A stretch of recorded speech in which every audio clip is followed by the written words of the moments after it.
Okay, welcome to the TBD Pod. Today we have Abbye Feeley, who is the Director of Development and Growth Management for the City of Tampa, and also the Interim Administrator for Development and Economic Opportunity. Welcome, Abbye. Thanks. Thanks for being here today. So we were talking about the Land Development Code and the changes that are coming up in September, you said. Yes. And what was like the moniker for it? What did you say it was called? We are launching what is called Tampa Forward, Building Tomorrow Together. And it's the first land development code, holistic land development code update that the city's undertaken since the late 1980s. Since the late 1980s. Yep. That's amazing. Could you pull up, I'm sure there's a sort of PowerPoint presentation on the city's website. If you just Google that, Tyler, what should Tyler Google to find that? It's tampagov.net/Tampa Forward. Tampa Forward. And obviously there's a sort of archaic nature to something that was implemented in the late 80s versus now.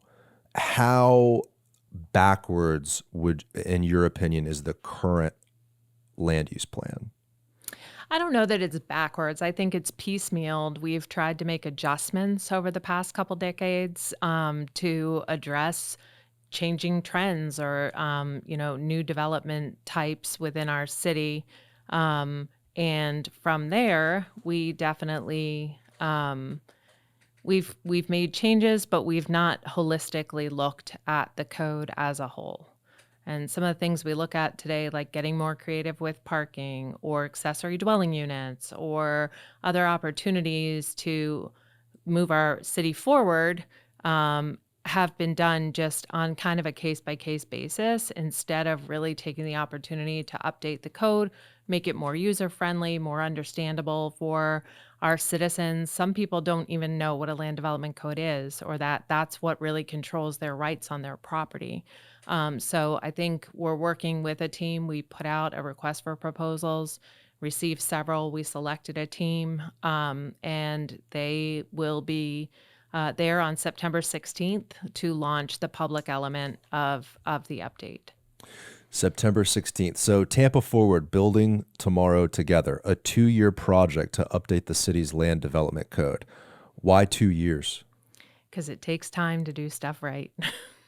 So through those 2 years, right, you're talking with consultants around the nation. Yes. You're hiring specific people to rewrite specific things in the code. Like, how comprehensive is this change? That team actually brings all those pieces together. So that team has legal advisement. That team has urban design advisement. They have that as subcontractors to their team. So Clarion Associates is our consultant.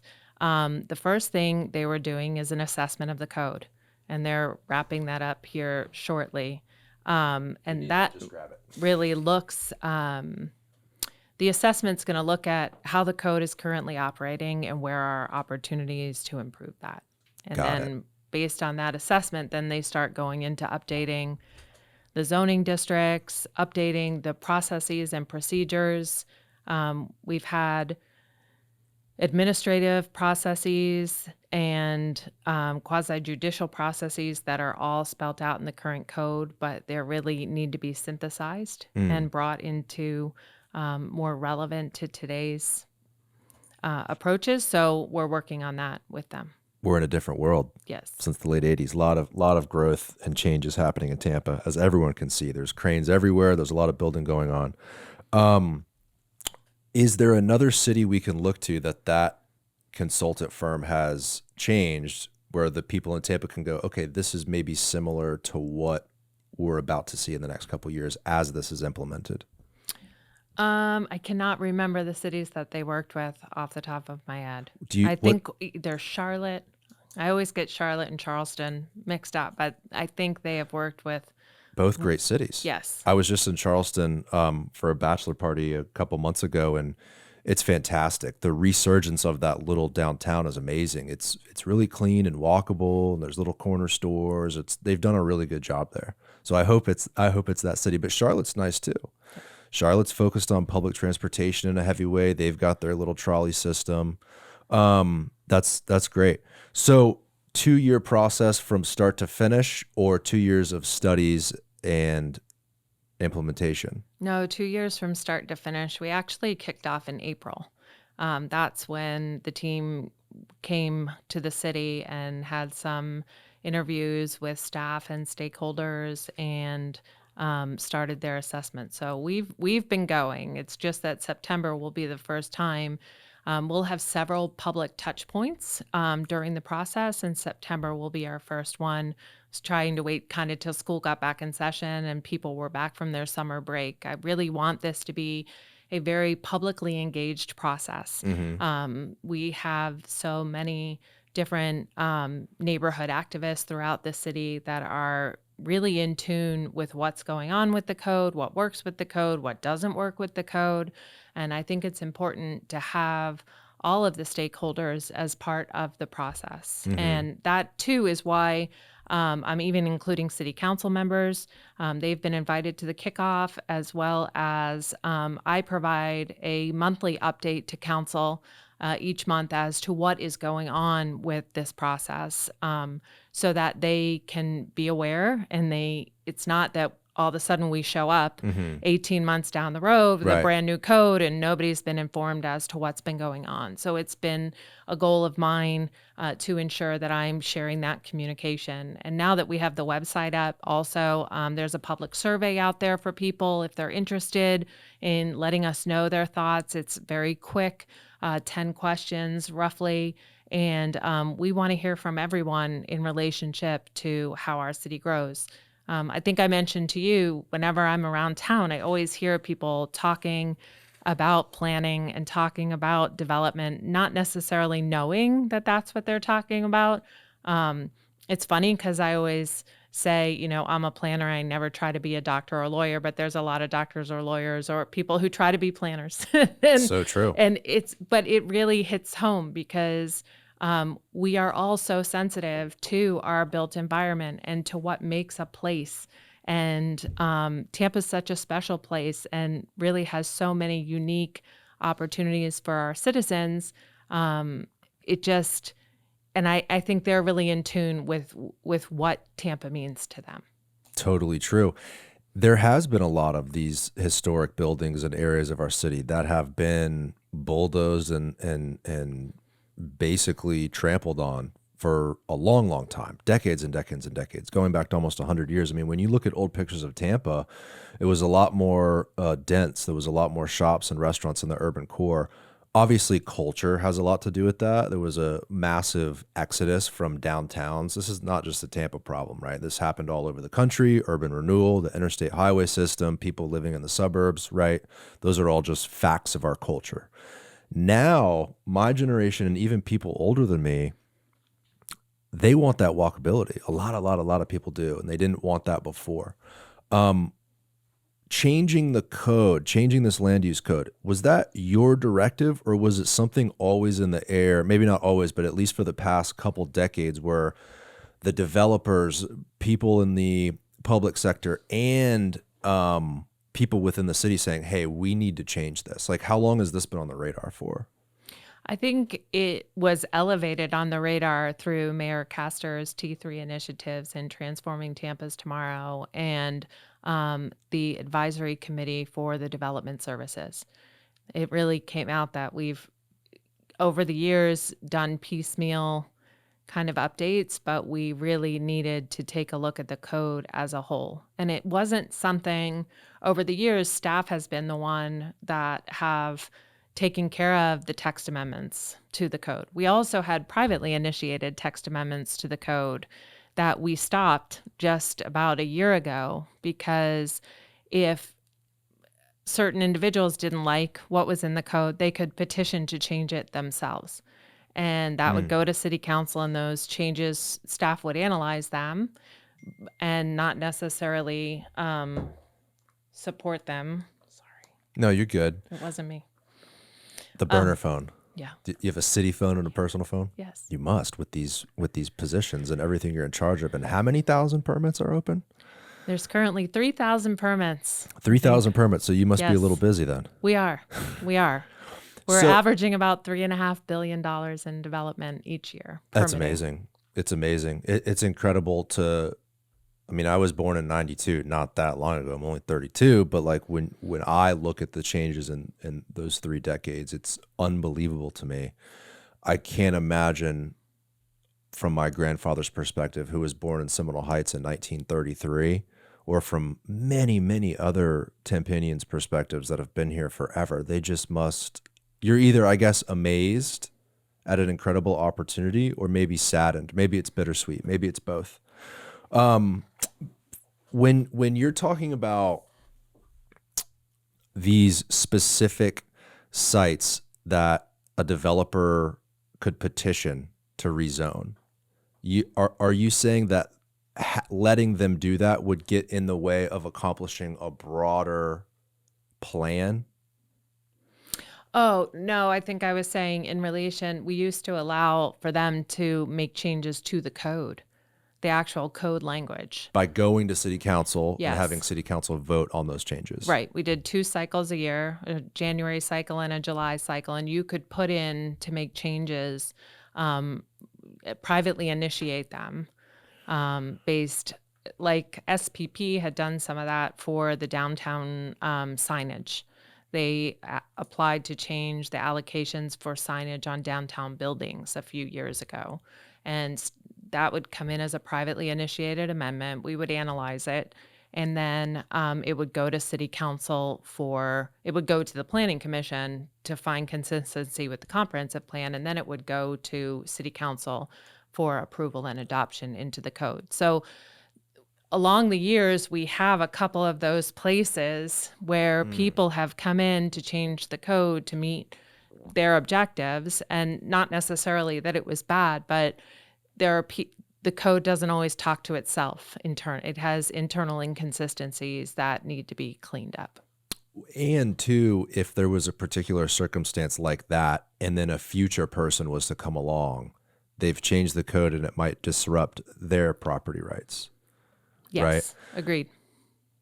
Isn't it efficient, though, to be able to have developers come and pitch things like that, so that, because maybe there's things the staff aren't seeing. The developers are the ones out there, right? They're the ones going through these deals, evaluating projects, making sure things work. They're taking the money risk on this entire thing. Absolutely. Wouldn't it make sense to have some sort of a process like that, and then staff can go, ooh, we didn't think of that. Like, let's take a look and see if we can implement it. Definitely. And I think that's part of us. We've compiled lists over the years, knowing that this code update was coming. Yeah. To address some of those items. And I think that not only that, the consultants are going to be looking at what is used in other cities and how, where we are in our development process, we could use those items too. That's a good point. There's a lot of other metropolitan areas that we can look at that have had the growth we're having now, but they're 10 years ahead. Austin, Charlotte was an example. Charleston's another example. Nashville, Austin, these places. Is the city looking at those markets and going, ooh, we don't want to go down that path, or ooh, that was a good thing that Austin did, as an example? Like, how far outside of Tampa are you looking when you're talking about changing this code? I think we definitely are in tune with best practices from other cities, but we like to always keep on the path that we are Tampa, and we need to continue kind of what's made us great. One thing I always talk about, I've had an opportunity to engage in a lot of the different benchmarking trips from both Charleston, Charlotte, when their chambers are coming here looking at what we're doing. And, one of the unique opportunities and unique characteristics of our city that I think is that we have managed to keep our cultural and public assets along the river. Many cities have chosen to turn those properties over to private developers and make money and great tax revenue by having these waterfront properties developed by private developers versus keeping the Strass Center, the Museum of Art. UT is privately held, but Convention Center too. The Convention Center.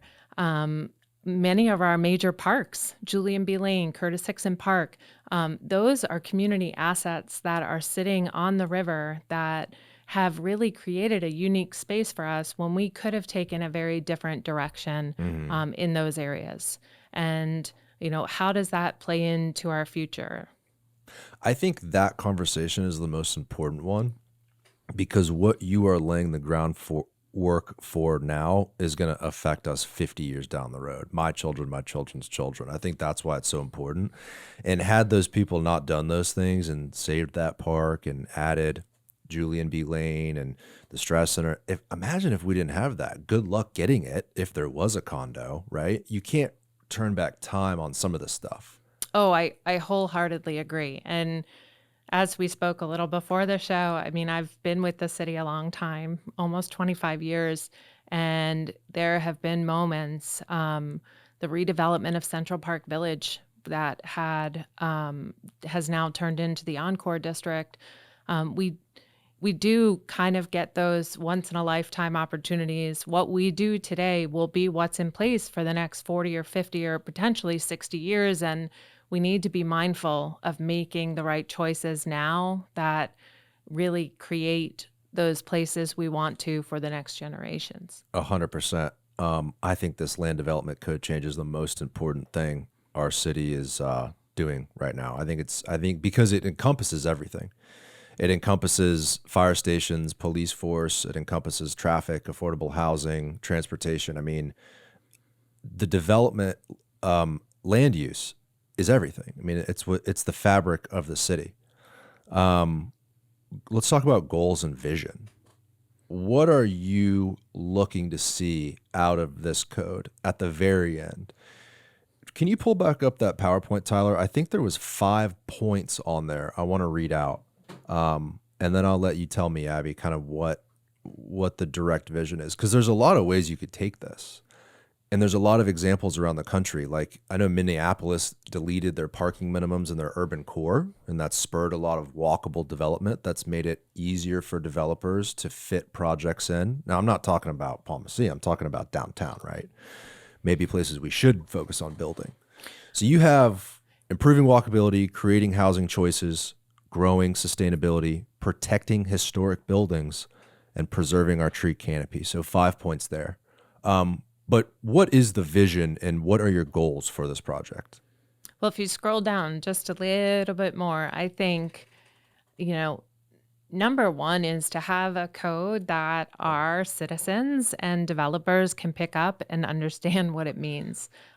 Right now, a lot of it, like I mentioned over the years, has been written by different individuals. There's not a common voice of the code. We are doing this at a time that our comprehensive plan, our long-range plan, is just finishing being updated as well. So there are goals, objectives, and policies in that plan that are guiding many of the land development regulations to implement those items in our LDC. So I think really making it user-friendly.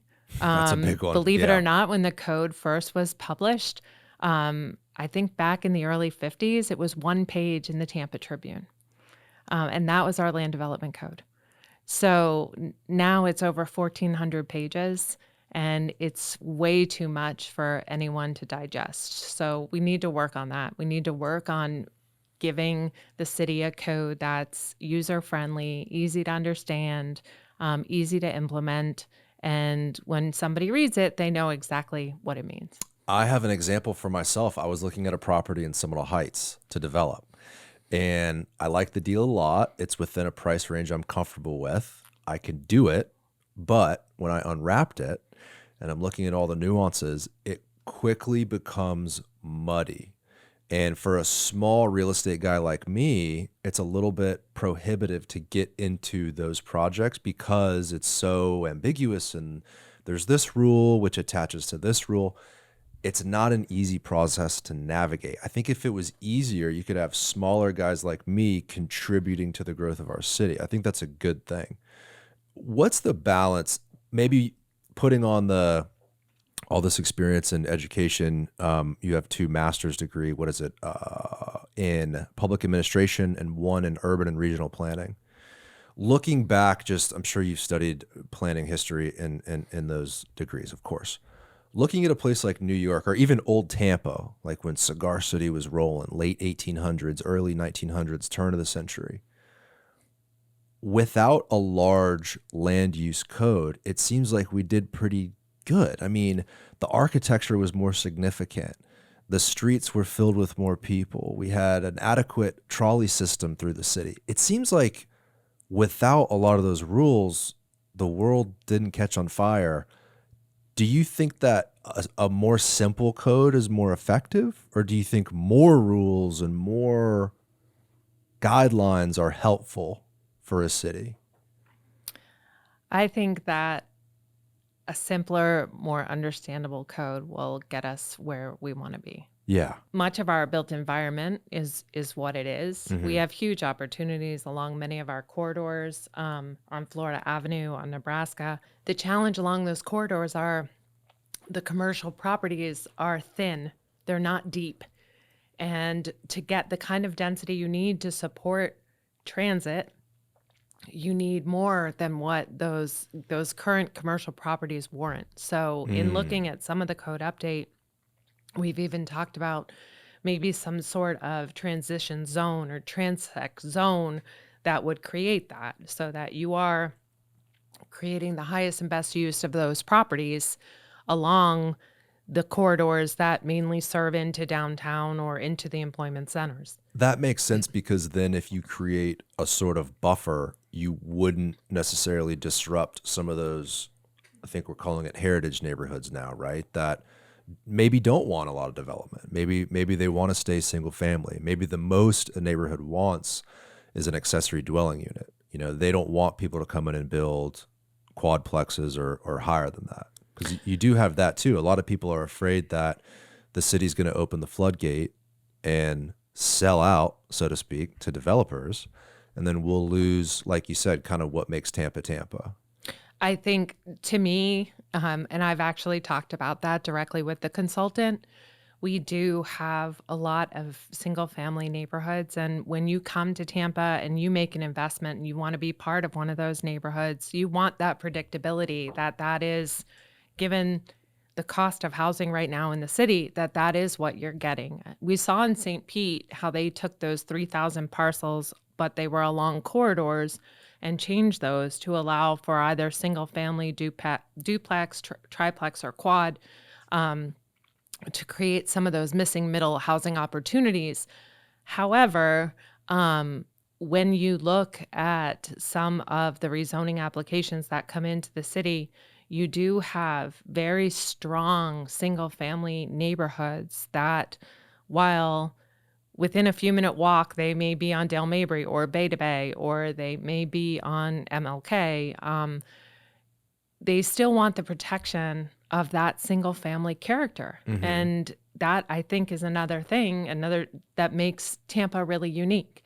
Yeah. You've seen the redevelopment of the West Shore area, and that the hole in the donut there is Carver City Lincoln Gardens. That neighborhood association, predominantly African-American, single-family neighborhood, is still there. It's wrapped around by apartments. And there was a time that the neighborhood was very vocal in the squeeze that they were starting to feel from the development along Spruce, along Boy Scout, along Dale Mabry, and along West Shore that was kind of closing in, even on that West Shore Palms kind of neighborhood area. So balancing growth with the protection of neighborhood character is definitely a goal of mine as we look at updating that land development code. It seems like it would almost be the ultimate goal, right? Because I'm sure no one at the city would want to change those neighborhoods and develop them into something they're not. Seminole Heights, Palma Sia, a lot of these neighborhoods we're talking about, those are the suburbs. I mean, to someone who loves Tampa history, and I've lived in this city, not my entire life, went off to college, but for a long time, my family's been here a long time, those were the suburbs. Those were always single family communities.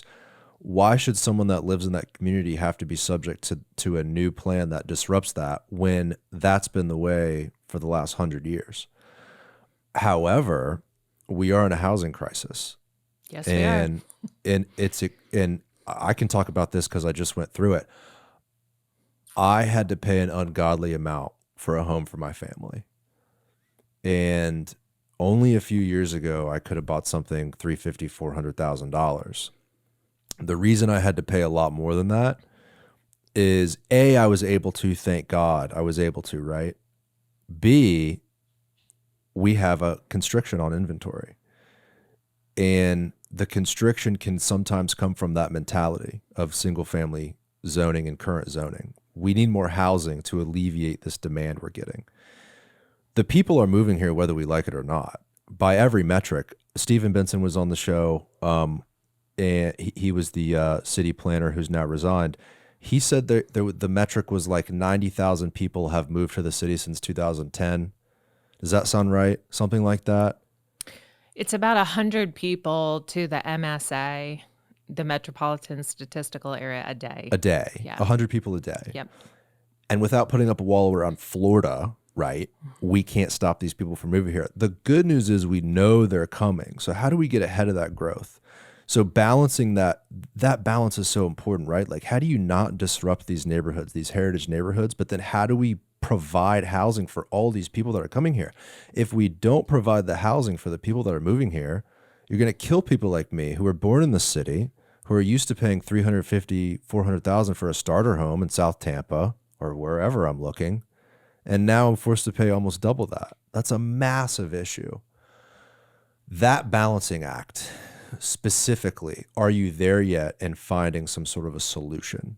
I mean, you kind of alluded to it with these corridors. That's a part of that plan, obviously. Putting growth in areas that don't mind growth, so to speak, or that are more not only susceptible to growth, but growth in areas where it would make sense. For sure. And I think the other balance to that is the coastal issues and the flooding issues and the sustainability issues that we face as a city. And I'm sure that you've heard about from the south of Gandy area upward through South Tampa. That's where along I'm at. Bayshore. I'm in Riverside Heights, and I live on a street that has, 2 quads, mostly single family, a high rise at the end of the street. We've got a mix of everything. What's interesting is when I look back, and that is how it was developed originally. That's not something that just happened because we needed additional units. We've always had a planned development or a rezoning where you could plan it to the property. And even before we headed down the ADU track, you didn't see people utilizing the PD to put quads into single family neighborhoods where they could. So I'm a little bit intrigued by what that will mean for our city. The 2 quads that are on my street were from 1921. Right. I have a family that lives across the street that's been there 46 years. I, like you, got in at a great time. I could not go back and buy into my neighborhood today. My family couldn't live in the home we live in today. And we've only been in there 4 years. That's a damn shame. So, and that's a real problem. That really is a real problem. But I do see, and I'm not sure if you're seeing this in your world, I do see things slowing down. Mm-hmm. I see houses on the market that have been sitting there longer than they would have sat there maybe 2 years ago, probably due to inflated prices.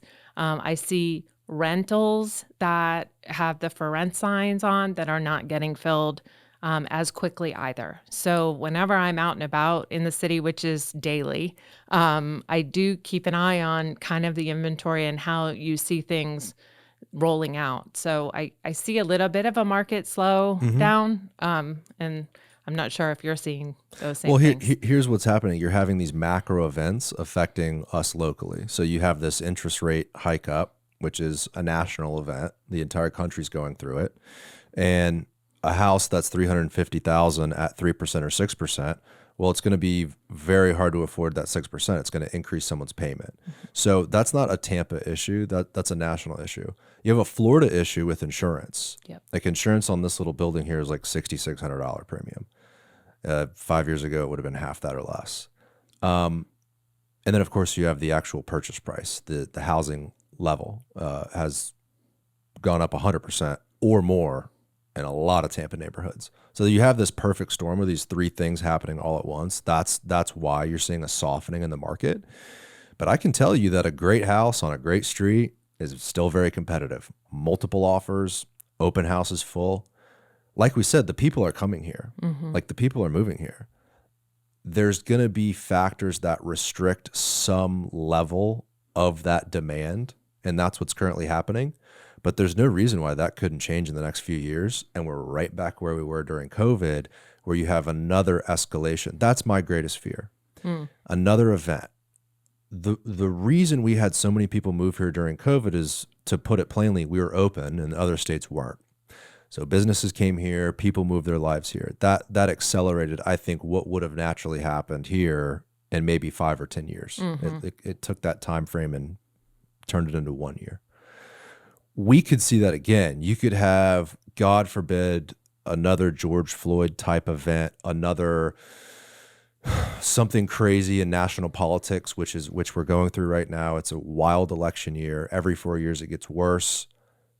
An incredible amount of international conflict. There's a lot going on outside of our city. I think it's important to note, and that affects us in a dramatic way.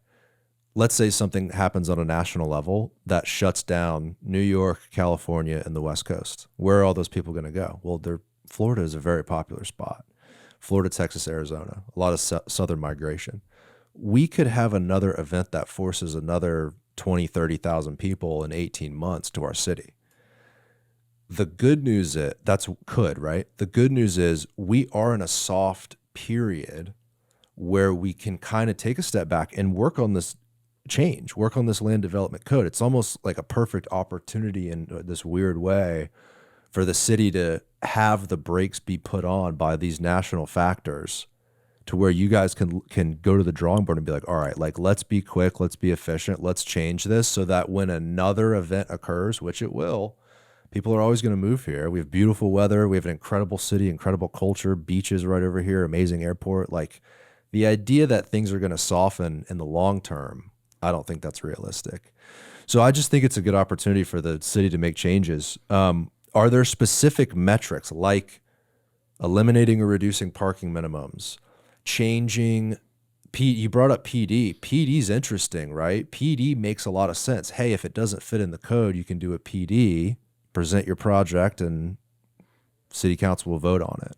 That makes sense. But doesn't that also kind of muddy the water if you're sitting there for an hour or half hour, whatever the time is, talking about a zoning change when you already have precedent in the neighborhood? It matches certain metrics. Like, is that the most efficient way? Well, one of our goals with this update is definitely to have less planned developments. Yeah. I mean, that the planned development, and I think the number of them speak to the shortcomings of the code. For sure. Yes. For sure. Some of our green space requirements, we know what the top 10 variances or the top 10 waivers are that applicants are asking of city council. And if city council is granting those on a regular basis, then the code should be amended to have those be the standards, right? So like on townhouses, you owe 350 square foot of green space a unit. Well, in our urban environment, that's not very practical all the time. And a lot of times you end up with less units because you're trying to meet these other requirements. And we need to have a better balanced approach to meeting both. Doesn't the solution fall in where you build? I mean, that really is that's the answer to the entire question, right? Where, right? Like the urban core of our city. Can you pull up a map, Tyler, just of Tampa's urban core? Doesn't it make a lot of sense to unleash development in areas that were always the urban area of our city and keep it out of areas like we talked about, those heritage neighborhoods that were the suburbs, like Swan Estates. Like my old house was in the Swan Estates. The guy behind me, his dad was the original owner. I forgot his last name. His name was Joe. He was in his 80s. He was a kid in that house. They used to live in West Tampa. When they moved, so pause right here, Tyler.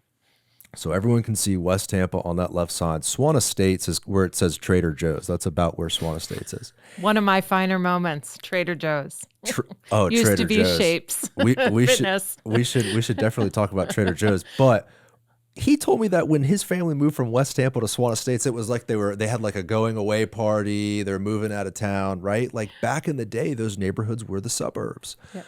So wouldn't it make sense to focus all of the growth and unleash development in the city, the traditional city of Tampa, the peninsula, Ybor, obviously you have a historic area, Tampa Heights, you have West Shore, West Tampa. Like to me, that is where all the buildings should go.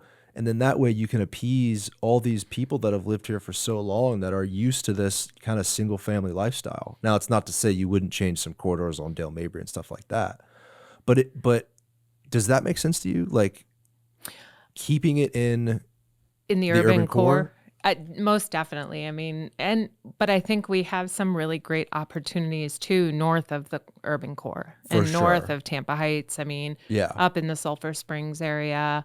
I mean, you have some large parcels right near Sulphur Springs Park by where the old Kmart and used to be. And I think those are very not right now. It's funny because you see South Tampa change, right? Now you see Tampa Heights, Riverside Heights, Ridgewood Park. I mean, the wave is coming north, especially for those single family areas. Mm-hmm. My husband and I were joking, a certain builder came into Riverside Heights area and we said, oh, South Tampa must be full, that they're finally coming to those different areas. So I think you see those different waves of growth happening. And of course, near the airport, you have restrictions because you have municipal airport zoning. They don't allow for residential in those areas, right? Due to flight paths and other potential impacts. So the corridors, even the Hillsborough, the Bush, the Fowler Avenue, we are going to do some corridor studies as part of the code update to look at setting more Main Street corridors, neighborhood corridors, and then potentially, we haven't termed them all yet, but like regional corridors. Yeah. So on some of your larger 8-lane highways, you should have other types of development that aren't just so suburban in nature. Like you look at the University Mall redevelopment, or you look at the opportunities with the university area. So we are going to be looking at those all the way kind of from Bay to Bay and Inner Bay, maybe more of that Main Street neighborhood type up to the Dale Mabrys and the Fowler Avenues, and how we can really look at directing some of the growth there so that we are supporting more the transit and more the walkability of having proximity to other neighborhood serving uses, not just resi. Yeah, because transit plays a massive role in all of this. And it's certainly a lot easier going up Florida, 275, or the CSX tracks in East Tampa. You can figure out transit north of the urban core, but in South Tampa, it would be infinitely harder to do something like that. Is that another part of the reason why the city's focusing on north of the urban core? Well, I think that and the coastal high hazard area challenges and evacuation challenges that come. Doesn't it make sense to have good development in those areas, though? Wouldn't you want builders to knock down the old homes and build up to new code, hurricane windows, block construction, built up above the floodplain?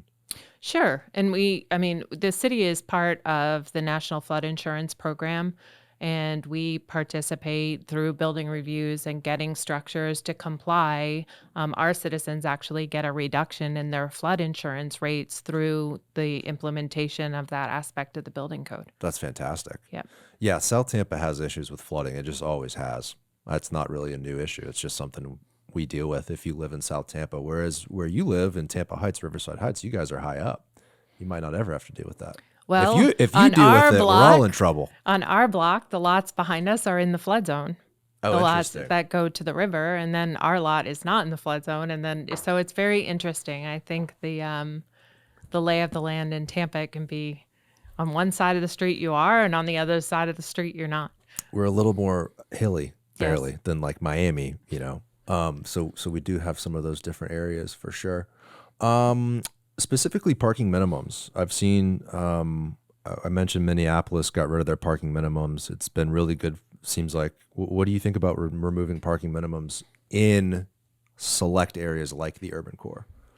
I think we need to look at parking overall. I think when I mentioned to you about our percentage of vacant land, we have an office building, build their required parking, and at 5 o'clock or 6 o'clock, when that's done, those parking spaces just sit there overnight Right. with nobody using them. And then we have maybe multifamily next door that also is building what they're required, and where it goes to more the efficient use of our land and how to best serve the uses that we have. And I get that you get into private property issues when you have two landlords and then they have to work out something, but I'll never forget one of the zoning cases I worked on was the Greenwise Publix in Hyde Park. And the night we took that to city council, the store was actually on the third floor and the parking was on the first and second floor, because Publix had acknowledged that if they could secure their store, they would work with the city to allow for use of the parking garage to serve Howard Avenue. And this was back in 2006.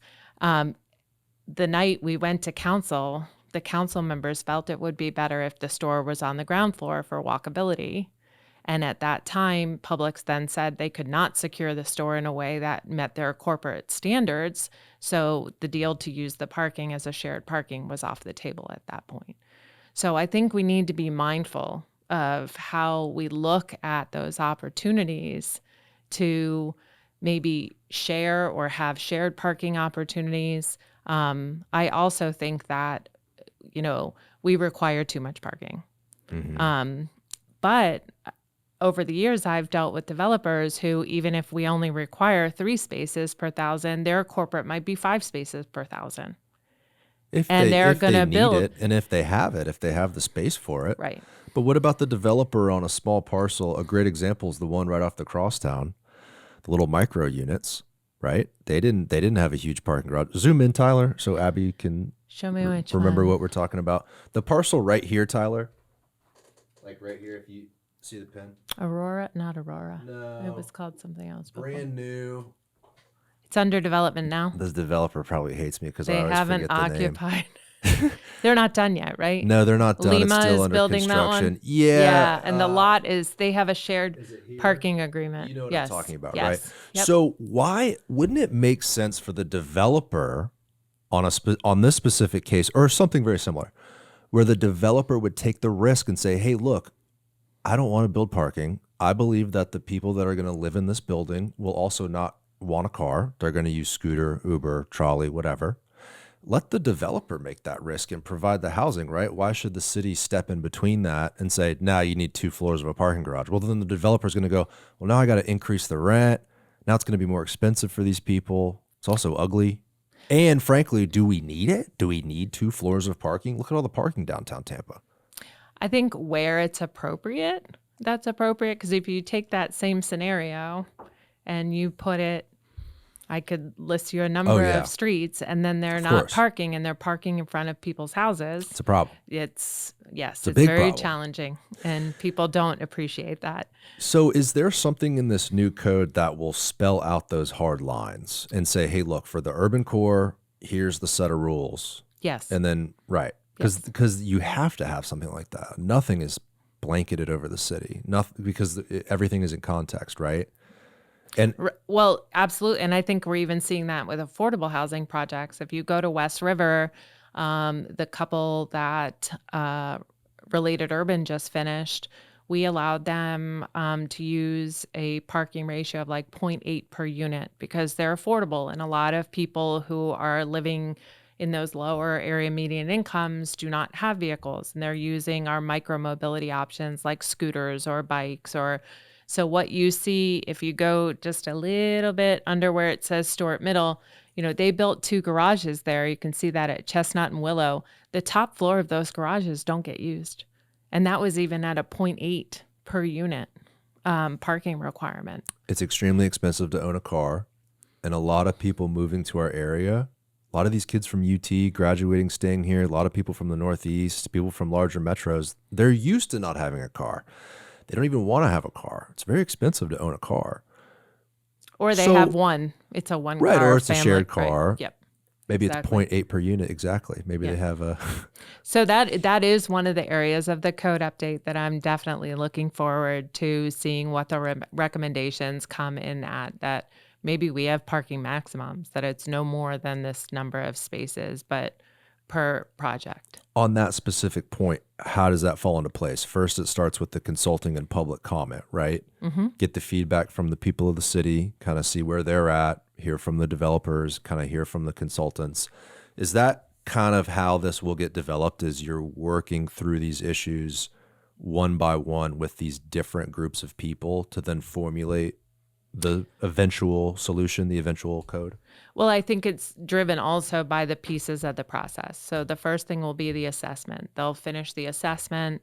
That assessment will be published in public, and then that will kind of guide the direction that they take to update the code. Then they'll come back with that first version of the new code, and we will then share that with the public and receive those comments. So it'll be an iterative process in relationship to that. Zoom out, Tyler, real quick. I want to talk about one other thing too. And south on West Shore, like Rattlesnake Point area, all those apartments down there. Tyson. Yeah. Mm-hmm. A lot of kind of amazing. And I don't mean that in like a positive way, just to use the word amazing, to see the development in this area right here, south of Gandy on West Shore. Salt Shack's fantastic. You got the Hula Bay. You've got West Shore Yacht Club, some new condo developments, Aqua going in there. But isn't the culprit to a lot of these grievances projects that are dense, that are not mixed use? As an example, if you have a 500 unit apartment building and I need a gallon of milk, got to get in the car. Okay, I need 6 eggs for I'm baking cookies. I need to go get in the car. That's a problem, right? That creates a ton of traffic in a way that putting a duplex in Palma Sia would never create.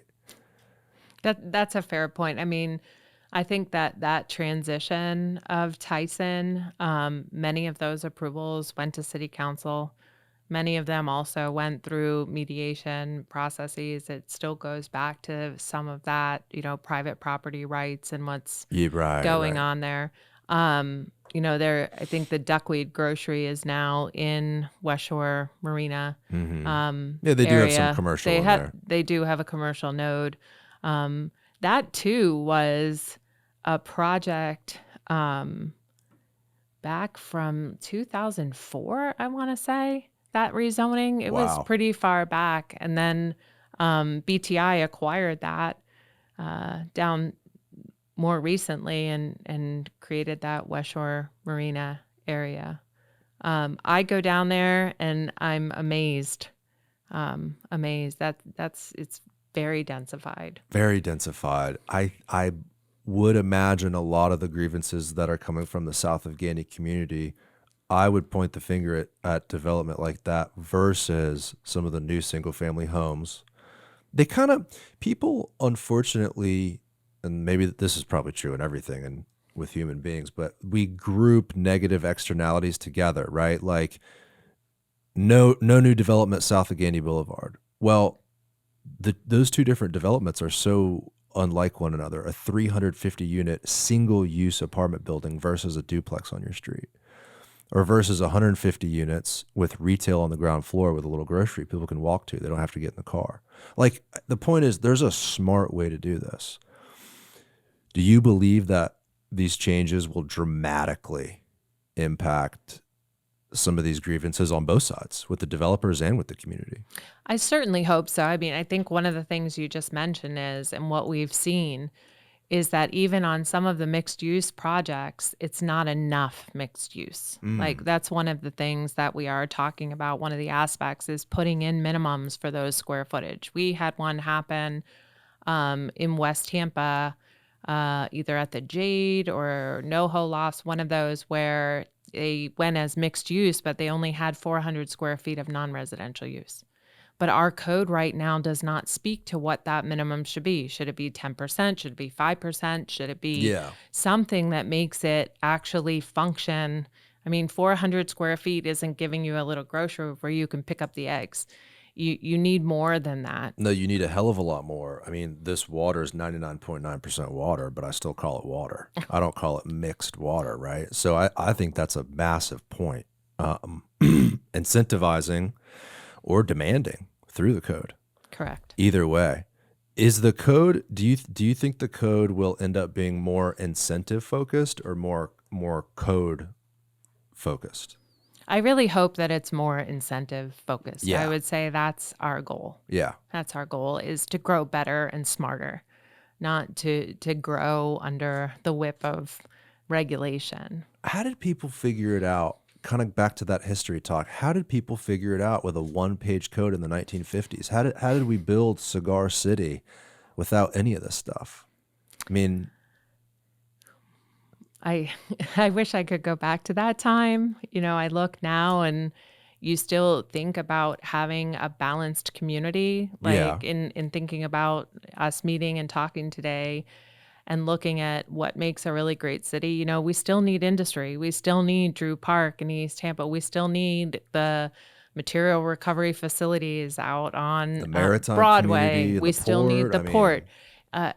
A good community is a balanced community, is a good city. And, we still have, I don't want to say noxious uses, but the uses that we're known for, like the adult uses. And they're still out. When you drive around the city kind of out of your normal realm and you take a look around, you're like, oh, I didn't remember this was out there, because it's not what you're interacting with every day. But those are the types of uses. We can't be 100% service and not have buildings or have other industries. We need to be mindful of that. And as we grow, we need to continue to be mindful of that, because we'll see conversions of industrial lands to other things. And sometimes you have to ask yourself, is that for the good of the city? We need to think through that a little bit instead of always, I feel like, and I've said this working with the consultants on the code update, in my 20-some years at the city, we've been very market reactive. I thought, Trader Joe's, when Trader Joe's first came, I had to sit quiet on Trader Joe's for almost 2 years. I worked on the IKEA rezoning.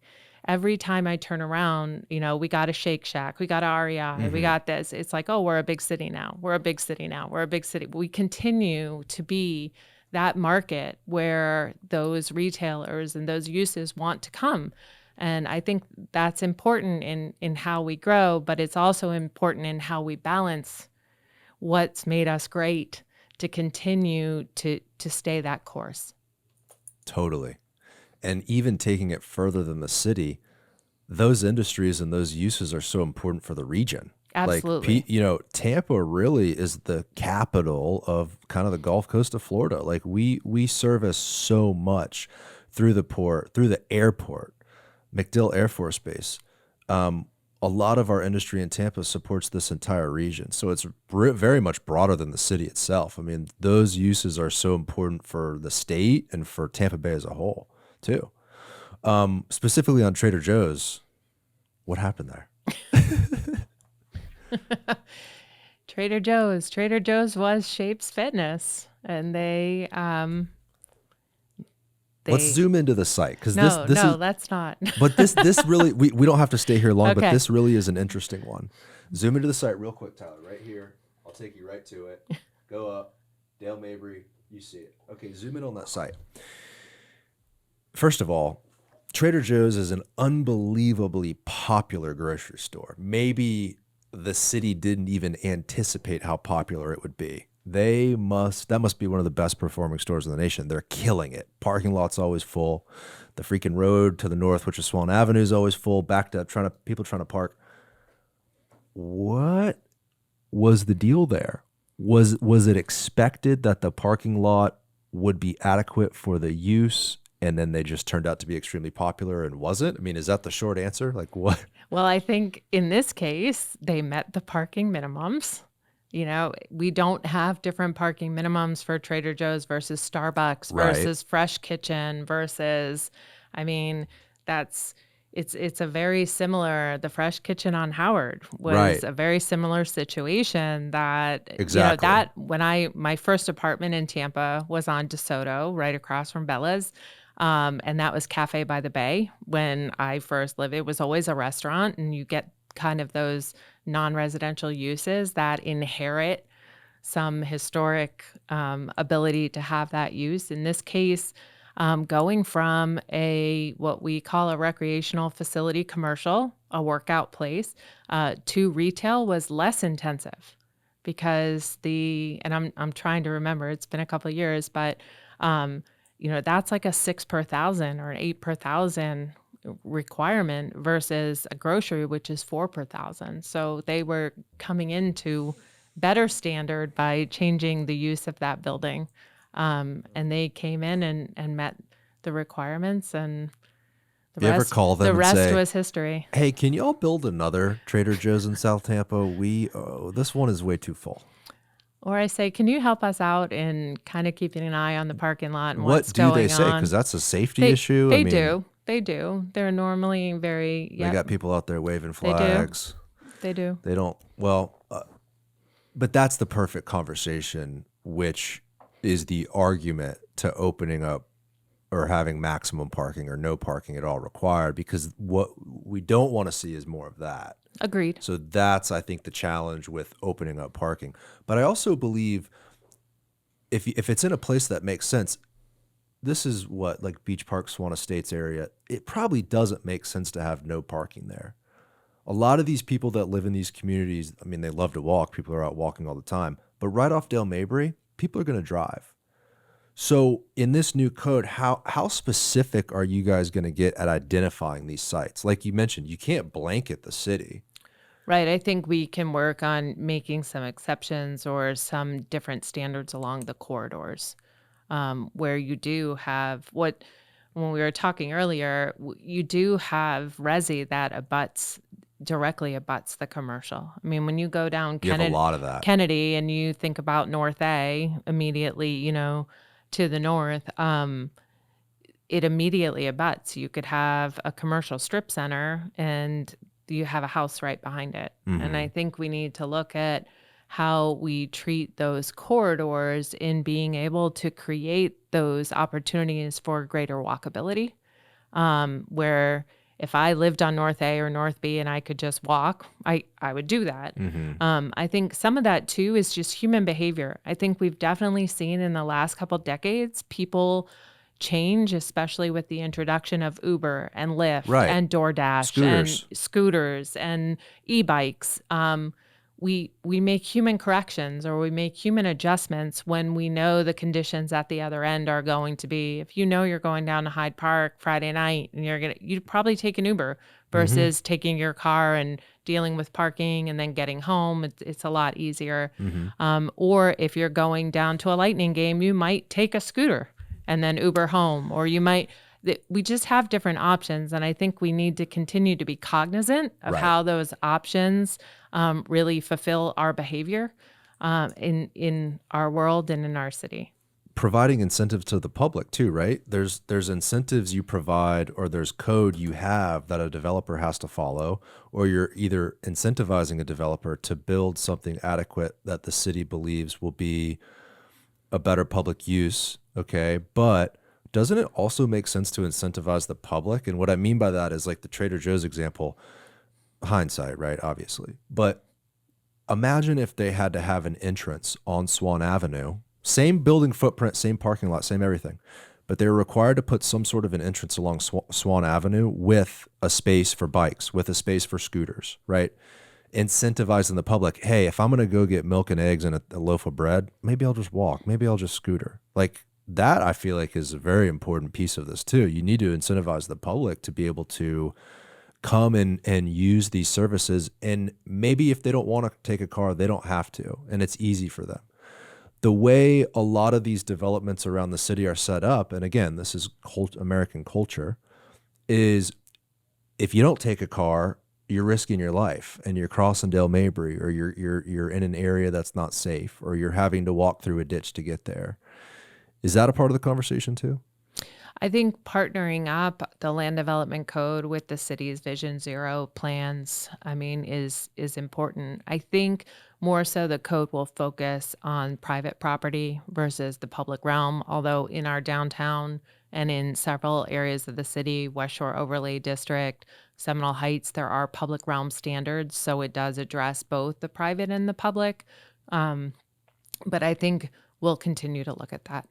Yeah, that could probably be implemented more easy with some incentive to the developer. Like, hey, if you make an entrance on the main thoroughfare and provide for scooter and bicycle parking, you get X, whatever that And may we be. do have that right now. We do have, if you provide a certain amount of bicycle parking, you can trade off for a certain amount of regular spaces. And I Or believe going back, I think that's exactly what the developer did right off the crosstown we were talking about, those in micro the Central units. Business District. Yeah, They have different standards. But That's I probably think right. they provided some bicycle parking and scooter parking and something along those lines, and then in exchange, we're able to not build a huge parking garage under that building.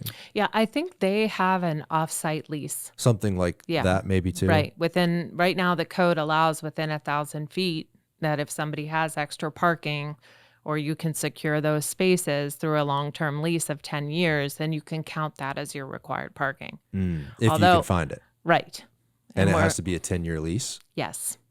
Mm. Yes, that's an item for discussion right now with City Council. We're having challenges with that in Ybor City area. Doesn't that provide unfair leverage to whatever parking owner there would be, because they know, hey, you got to sign up for 10 years. So wouldn't that give them an advantage to leverage against that apartment owner? Like if that apartment guy has to sign a 10-year lease within 1,000 feet, wouldn't that developer kind of be going on their knees to whoever owns the parking, whether it's the city or private? Hey, I need this parking or else my project doesn't go through. I'll sign whatever you need me to. I think it becomes, a financial decision. Yeah. Because we all know that building a structured parking garage, averages, I don't know now, it's ranging. I used to hear it was like 12 or 15,000. Sometimes I hear it's 18,000 a space. So what does that 10-year lease look like versus what does the actual construction? And in the case of the property that you keep referring to, I mean, they are physically constrained where they have created. Try to find that name of that development. I feel bad. We bring it up all the time on the show. I know who's building it. I know Lima Construction is building it. Yes. Jonathan Stanton. I know who's building it. The development is fantastic because I believe it will really provide a much needed demand that we kind of haven't seen in the city before. It's down. I bet they're already leased out if they've opened up leasing already. I think that it's such a great project, and I think with the right incentives in place, you'll see a lot more of it in our urban core. Keep coming down just a little bit. Yep, it's right there at Whiting and Jefferson. Right across from right Aurora. there. You're on it. Maybe do street view and see if there's a sign up. Another thing too, like with parking, Water Street built those garages to be able to be shifted in use maybe in the future. Mm-hmm. Was that something the city incentivized Water Street SPP to do, or was that something they came up with on their own? I believe that was something that they came up with on their own. Interesting. Yep. Okay, let's talk. I know you got to run here shortly. This has been a great conversation, though. Thank you for all this. Thanks. This is, I think, again, this is the biggest challenge our city is facing, and I know you understand like how pivotal this is. I mean, having a new code since what, 1987 was it? Yes. It's insane. It's amazing, but it's much needed, right? All this stuff we're talking about. Affordable housing programs. Let's touch on that.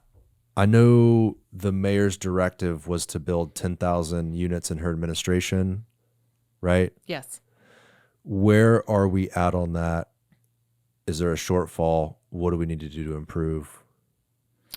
I think we're constructed and planned, or in construction and planned, we're just under about 5,000. We've got items on the horizon. I think that, the mayor has committed funding, unrestricted funding. I think One of the biggest challenges with housing affordability in terms of what the city receives from the state and feds is that it is very restricted to whom it can serve. So a lot of those funds can only serve people up to 80% of the area median income or 100% of the area median income. And looking at our inventory and what we really need, or being able to actively participate to acquire properties that would then be dedicated, we have not been able to use those funds in that capacity. So I know you may be aware, we are partners in the Funland drive-through redevelopment, which is 356 units, 100% affordable. Wow. They're blowing and going. If you've driven by on Hillsborough, you'll see it's 6 buildings. Many of them already have 2 floors up, and I hope that we will be chugging along and getting citizens into those buildings as soon as we can. That's fantastic. But I think we need to look for other opportunities to make acquisitions, and having some unrestricted funds that will allow us to participate. We've got a couple other things, because if not, we're just like any other realtor. We're just like any other buyer. We are in You'll never compete as a city. Number one, and number two, can the city even accomplish that goal? Is it the city's job? But also, is it even possible? How much money would that take? How much taxpayer funds would that take away from other city services we need to provide housing, when we can incentivize private developers to do that and provide that housing?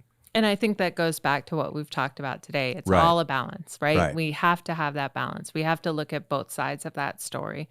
So we are continuing. We just kicked off our infill phase 3, which is the mayor's infill housing. That really is targeted at the creation of single family. And in this phase, it will have some single family attached, which is townhome style, for sale units. The city owns several parcels south of Palm, west of Nebraska, east of the interstate. There at Mitchell and Taliaferro, that we've got several pieces in there that were put out for an RFP and will result, I think, really in a change to that little enclave of a neighborhood there, because you will see 4 or 5 parcels be under construction at the same time. So those agreements are getting ready to go to city council for the infill program. We still are doing rental and move-in assistance to keep people stably housed, and also looking at other opportunities to create additional units, typically in partnership. Right. I mean, we're not going to construct the units. The city doesn't play that role. But can we look at opportunities to partner or incentivize? I think we're getting ready to also put out an RFP for the Army Navy Royal Lot in downtown, which in downtown, as you mentioned, has unlimited density and intensity. So that could be Go big. a very pivotal redevelopment opportunity that will introduce additional affordable housing into the urban core. Yeah, you got to go big on that one, right? That's an amazing site and an awesome opportunity. I wasn't aware the city owned that site. We do. Fantastic. It's a big We site. purchased it a couple years ago. Actually, let me Zoom in, Tyler. be sure that the Right here, where it says Tampa Theater, zoom into Tampa Theater, and then go northwest a little bit. Yeah, right north. Where is it, Abbye? I think it's on Tampa, right up there to the north. You see the bus stop, Tyler? Go north. Isn't that it? Right there? keep going. Right there. Right? Yes, where you commit. Yep. So Fortune, From Tampa, Laurel. Laurel. Yep. From Laurel all the way down. So So that north lot of Fortune. So that's Yep. a great lot. And The CRA, let me just say, the Community Redevelopment Agency was the purchaser of the lot. So got it. So this it's a through the city, but combination with the through- city and the right. CRA. Yes. Now, what are we looking at here? This will be a part of that affordable housing solution. This is going to be, we'll put out an RFP for this, request for proposals, and it will have certain parameters to it. Given that it is in the CRA, there will be that affordable housing component, and we will look to specify minimum number of units and also different income tiers that those units will serve.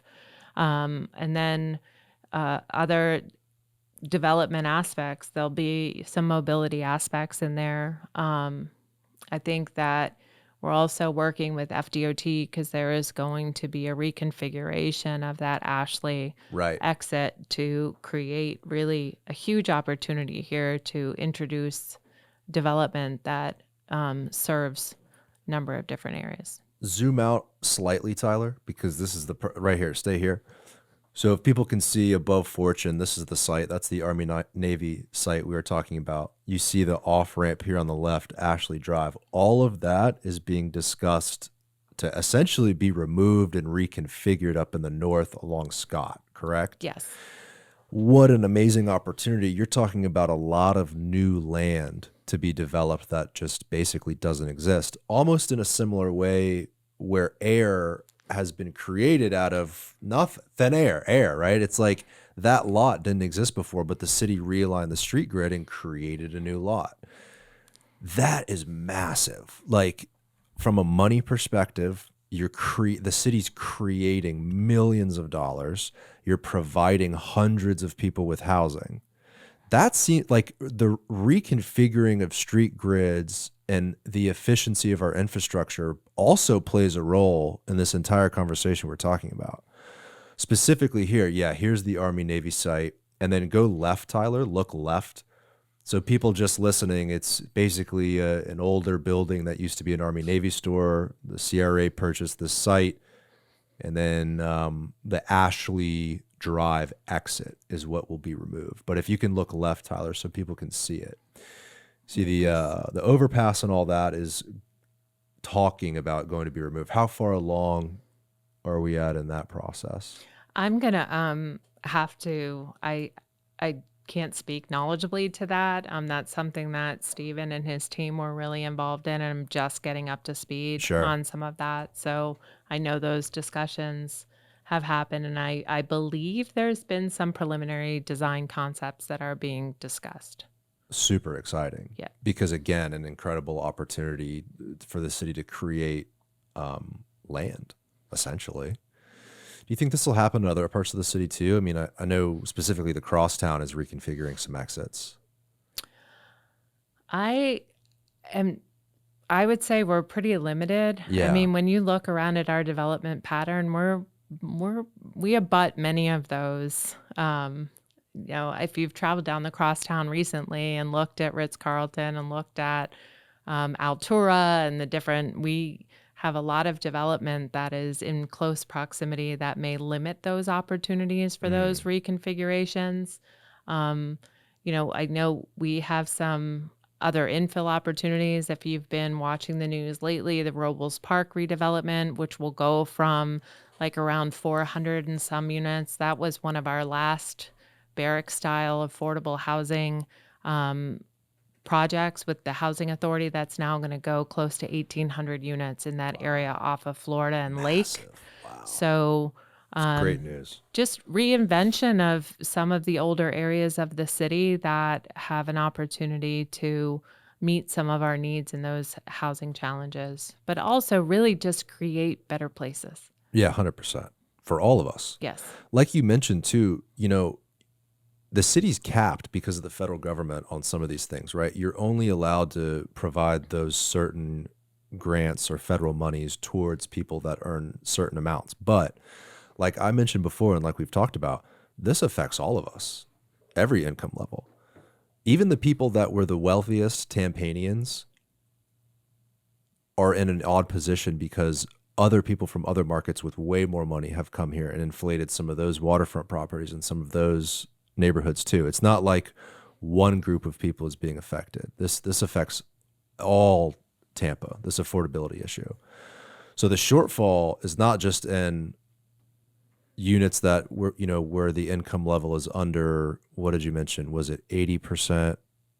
What was the metric? Yeah, they go down. The affordable housing units through HUD and stuff can start at 30% area median income or less, like all the way up to 140 AMI is but to us, really 140 is market. Right. But what we see is that people who have the ability to live in more expensive homes or more expensive rentals don't, right? They elect to stay kind of more in a medium range, which then ties those units from being available for people of lesser incomes. Does that make sense? It makes sense, but good for them. That's their right. Oh, absolutely. Right? Absolutely. But when we look at inventory and we say, oh, we have units within these ranges, you can't then say who can occupy those units.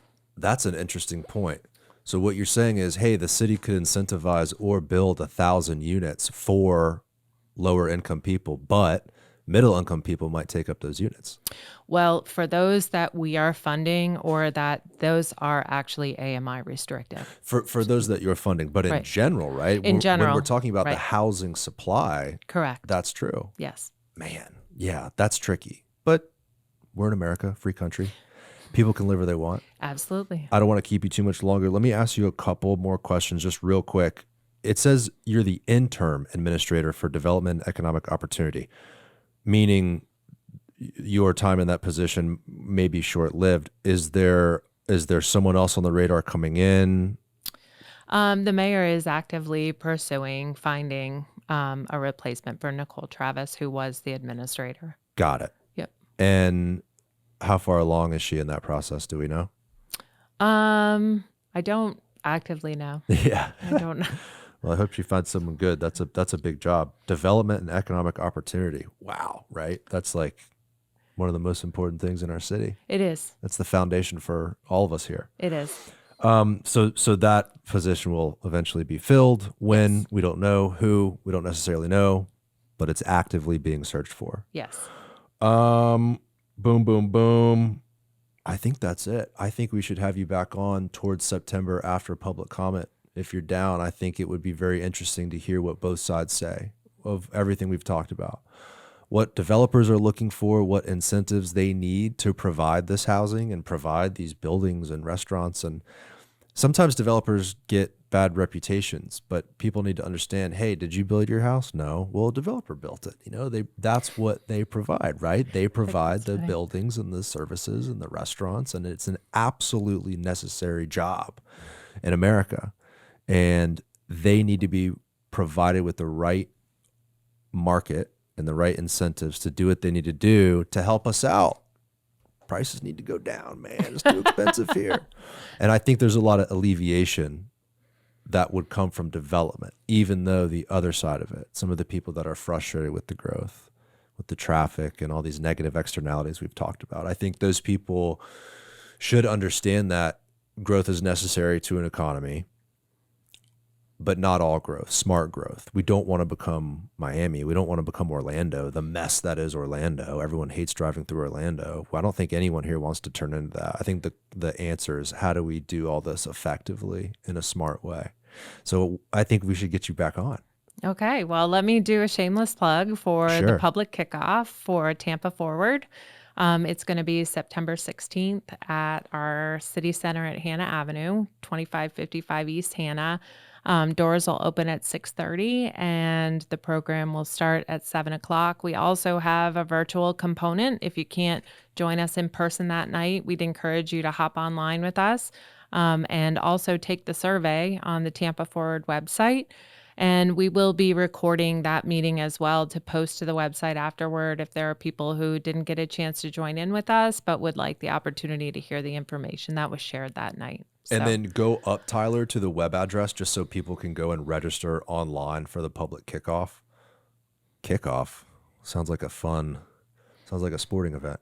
Tampa.gov/development-coordination. Or if you just put in tampa.gov/Tampa Forward, it will take you there. Okay, it's much perfect. easier. Show up, people. This is probably the most important thing our city is facing. We're in a total transition right now, and there's some beauty on the other side, so stay involved.